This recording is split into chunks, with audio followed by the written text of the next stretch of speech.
मित्रों, वैदिक ज्योतिष केंद्र में आपका स्वागत है। आज पुनः हम किसी की कुंडली लेके आए हैं और फलादेश करने का एक दूसरा विधि हम लेके आए हैं। पहले वीडियो में आप हमारे देखेंगे तो आपको विस्तार से जो विधि निकाला जाता है, फलादेश निकालने का तरीका हमने बताया था।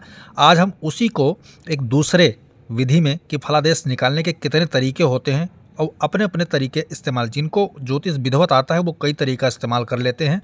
तो हम जल्दी से जल्दी फलादेश कैसे निकालें उसके एक नया विधि, एक तरीका लेके आए हैं। ठीक है, तो आप कैसे जानेंगे उसको आप देखिए। किसी की जातक की कुंडली है 13/12/2005, यानी 13 दिसंबर 2005 को इनका जन्म हुआ है। 7:58 रात्रि को इनका जन्म है, यानी शाम के समय में।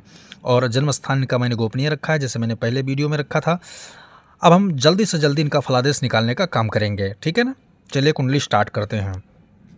सबसे पहले हमें लग्नेश को पकड़ना है। लग्नेश क्या कुंडली में यहाँ बलवान है तो उसको देखेंगे लग्नेश कहाँ है, उच्च का है। यहाँ कुंडली में बलवान है यानी प्लस में है, परंतु यहाँ भी लग्नेश को हमें साथ साथ दोनों में निकालना है हमें बल। तो यहाँ लग्नेश कौन है, यहाँ लग्नेश जो है चंद्रमा है, जो उच्च का है, अपनी उच्च राशि में बैठा हुआ है 11वें भाव में। और यहाँ भी जो लग्नेश चंद्रमा है तो यहाँ भी चंद्रमा कहाँ बैठा हुआ है, शनि की राशि में। यानी कि यहाँ चंद्रमा जो है खराब हो गया, सप्तम भाव में एक तो चला गया, पाताल के भाव में चला गया, पत्नी के भाव में चला गया, ठीक है ना। और शनि शत्रु राशि में चला गया। तो ठीक यहाँ पर स्थिति थोड़ा गड़बड़ है, परंतु चंद्रमा का यहाँ पर जो बला बल था ये पूरा कंट्रोल है। क्यों कंट्रोल है, यहाँ ज़्यादा माइनस नहीं हुआ। अगर पूरी तरह माइनस हो जाता तो दिक्कत होता, लेकिन यहाँ माइनस इसलिए नहीं हुआ क्योंकि लगन इनका वर्गोत्तम है, इसलिए मैंने प्लस यहाँ दे दिया। और यहाँ की स्थिति में क्या है, हमने 0 ही रखा। अब हम दूसरे ग्रह की बात कर लेते हैं, यानी कि धनेश क्या है, सूर्य। सूर्य कहाँ बैठा है इस कुंडली में, यहाँ कुंडली में क्या है कि वृश्चिक राशि में सूर्य बैठा है बुध के साथ में। तो बुध आदित्य राजयोग इनके कुंडली में बन गया, लेकिन किसके राशि में, मंगल की राशि में। तो बुध का शत्रु है, सूर्य का मित्र है, तो सूर्य तो प्लस में रहेगा यहाँ। और अपने कारक भाव में, पंचम भाव के कारक भी माना जाता है। गुरु के साथ सूर्य इसकी सिंह राशि काल पुरुष कुंडली के अनुसार यहाँ आती है। तो यहाँ की स्थिति क्या है सूर्य की, यहाँ किस राशि में सूर्य बैठा है, यहाँ से सूर्य बैठा है गुरु की राशि में। और यहाँ यानी दोनों स्थितियों में क्या हुआ, फाइनली हमें क्या मिला, सूर्य सही है। सूर्य क्या है, सही है। आप इसको नंबर से कन्वर्ट कर लें, चाहे उसमें एक एक नंबर देते जाइए यहाँ पर, और यहाँ पर 0 और 1, ठीक है ना। अब हम पराक्रमेश की बात कर लेते हैं। बुध की एक राशि और होती व्यायस, यानी पराक्रमेश व्यायस दोनों का स्वामी कौन हुआ, बुध हुआ। बुध कहाँ बैठा है, शत्रु राशि में, तो माइनस में जाएगा, ठीक है। यहाँ बुध की स्थिति क्या है, स्वराशि होकर बैठ गया, तो यहाँ प्लस में आ गया, यानी एक नंबर हम और उसको दे रहे हैं। और यहाँ हम दे रहे हैं 0।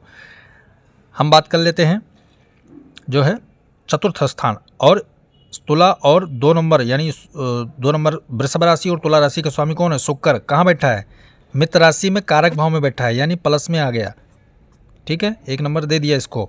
यहाँ पर देखते हैं शुक्र कहाँ बैठा हुआ है, यहाँ शुक्र मित्र राशि में बैठा है, लेकिन शत्रु ग्रह के साथ भाव भी उसका खराब है, तृष्णाय में बैठा हुआ है। तो यहाँ पर क्या हुआ, 0 में गया, और यहाँ पर प्लस में आ गया, ठीक है। अब हम बात कर लेते हैं मंगल की 2 राशियाँ हैं, 8 नंबर और 1 नंबर। इनका स्वामी कौन है, मंगल। कहाँ बैठा है, केंद्र भाव में बैठा है, यानी प्लस में गया, तो 1 नंबर और हम इसको दे दिया। प्लस में है ना, तो इसको 1 नंबर और दे दिया। मंगल ही सही है। यहाँ की मंगल की स्थिति क्या है, मित्र राशि में, दूसरे घर में है, तो यहाँ भी 1 नंबर इसको हम दे दिया। अब हम बात कर लेते हैं गुरु की। गुरु की 2 राशियाँ हैं, कौन कौन, 9 नंबर और 12 नंबर। इसका दोनों का स्वामी, यानी कि एक खष्टेश हुआ, यानी रोगेश हुआ, और एक भाग्येश हुआ। कहाँ बैठा है गुरु, गुरु बैठा है शत्रु राशि में, शत्रु राशि में चतुर्थ भाव में। तो यहाँ पर क्या हुआ, भाग्येश और खष्टेश कहाँ गया, तुला शत्रु राशि में चला गया, तो यहाँ क्या हुआ, माइनस में गया, तो हम 0 देंगे। यहाँ पर गुरु की स्थिति क्या है, यहाँ गुरु क्या है, यहाँ भी माइनस में रहेगा, अष्टम भाव में एक चला गया और सम भाव की राशि में चला गया शुक्र शत्रु ग्रह के साथ, तो गुरु ने यहाँ भी 0 दिया। अब अगले ग्रह शनि की बात कर लेते हैं। शनि की 2 राशियाँ कौन कौन, 10 नंबर और 11 नंबर। उसका स्वामी शनि कहाँ बैठ गया, परम शत्रु राशि में बैठ गया, परम शत्रु राशि में बैठ गया, और लगन भाव में जाके बैठ गया। भाव तो ज़्यादा खराब नहीं है, लेकिन परम शत्रु राशि में, चंद्रमा की राशि में चला गया, तो शनि भी पूरी तरह यहाँ भी 0 देगा।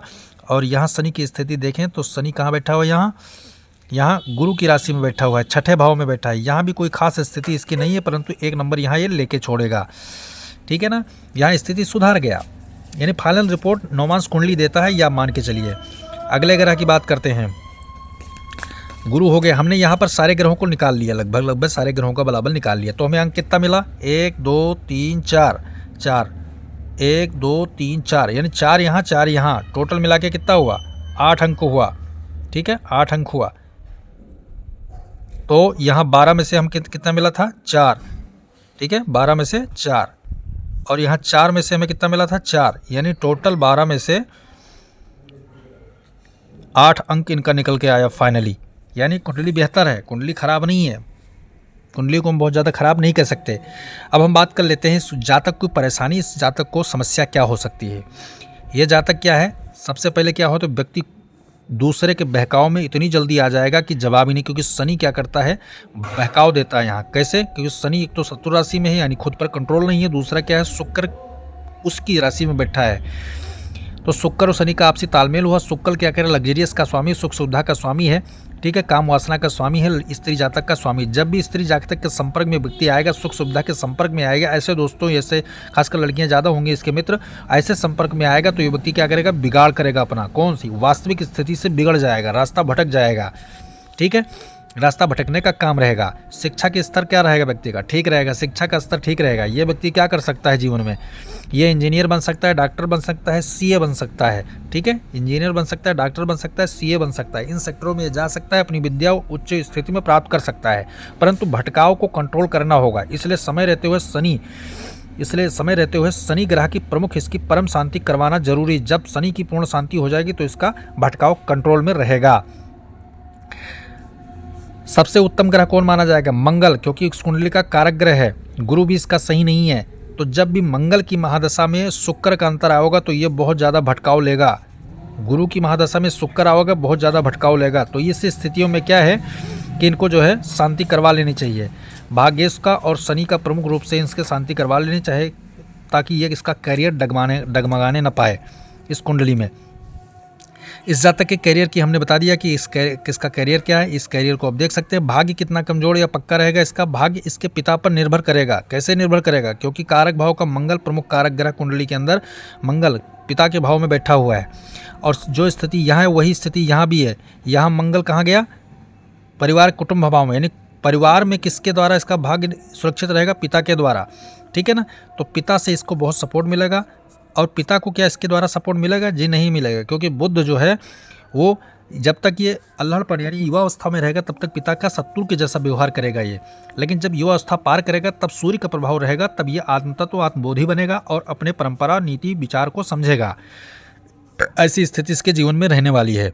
परंतु ये जो महादशा है, दो महादशा, मंगल में शुक्र का अंतर और शुक्र में गुरु का अंतर, या गुरु महादशा में शुक्र का अंतर, जब भी शुक्र और शनि का जब महादशा अंतरदशा किसी ग्रह के साथ पड़ेगा तब इसका क्या है? भटकाव रहेगा। तो ये कंट्रोल करने की जरूरत है कुंडली में। भावत भावन के सिद्धांत से हमने बता दिया। क्या इसको कोई रोग हो सकता है? इसको रोग निकालने के लिए क्या करेंगे? रोगेश कौन है? गुरु कहाँ बैठा हुआ है? चतुर्थ भाव में, यानी स्त्री जातक की राशि में। तो इसकी माँ जो है कहीं ना कहीं पीड़ित रहेगी इसके साथ। जब तक इसका जीवन इसके साथ अपने माँ के साथ है तब तक ये कहीं ना कहीं माँ इसकी पीड़ित रहेगी, रोगी रहेगी। क्या पिता रोगी हो सकता है?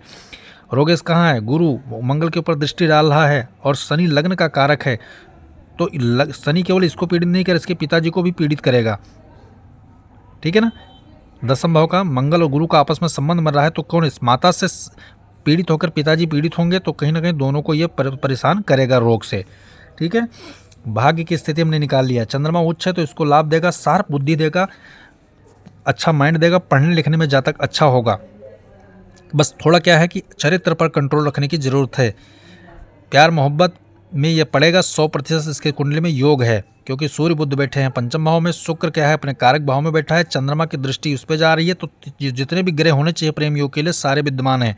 और सेम स्थिति राहु भटकाने का काम करता है, चंद्रमा सप्तम में बैठा हुआ है, तो यहाँ भी स्थिति क्या है? प्रेम योग में जरूर पड़ेगा। प्रेम योग के कारण ये बहुत ज़्यादा नुकसान भी झेलेगा, क्योंकि खर्चा बहुत ज़्यादा होगा। तो मोटे तौर पे हमने क्या किया? दोनों को बला बल निकाल करके इसको समझा दिया कि कितने ग्रह सही आए, कितने ग्रह खराब आए, और क्या स्थिति इस परिस्थिति इसके जीवन में रहने वाली है।